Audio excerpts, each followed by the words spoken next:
పూజారి గారు అయితే జ్యోతమ్మ వాళ్ళ ఇంటికి వచ్చి అలా వెళ్ళిపోతూ ఉంటారు. ఇంతలో అక్కడ ఉన్న జ్యోతి అయితే పూజారి గారిని పిలిచి మీతో కొంచెం మాట్లాడాలి అని చెప్పి అంటూ ఉంటుంది.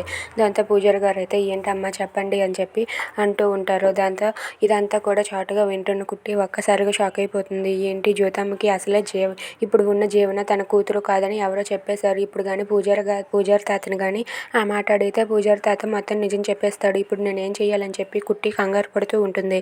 ఇంతలో జ్యోతి అయితే పూజారి గారితో ఇలా అంటూ ఉంటుంది. ఆ రోజు హాస్పిటల్కి జీవన ఈ అమ్మాయే అని మీరు మీ కుట్టి తీసుకుని వచ్చారు. ఆ విషయం మీకు కుట్టి చెప్తేనే తెలిసిందా, లేకపోతే తనే జీవన అని మీకు తెలుసా పూజారి గారు అని చెప్పి జ్యోతి అయితే అడుగుతూ ఉంటుంది. దాంతో పూజారి గారు అయితే ఇప్పుడు ఏం సమాధానం చెప్పాలో తెలియక అలా మౌనంగా చూస్తూ ఉంటారు. మిమ్మల్ని అడిగేది పూజారి గారు, ఈ విషయం మీరు చెప్తే నాకు నా కూతురు ఎవరో తెలిసే అవకాశం ఉంది చెప్పండి అని చెప్పి అంటూ ఉంటుంది. దాంతో పూజారి తాత అయితే జ్యోతికి మొత్తం నిజం చెప్పేస్తాడు. అది విని అక్కడ ఉన్న కుట్టి ఒక్కసారిగా షాక్ అయిపోతుంది. ఇక జ్యోతి అయితే ఒక్కసారిగా షాక్ అయిపోయి అలా ఉండిపోతుంది.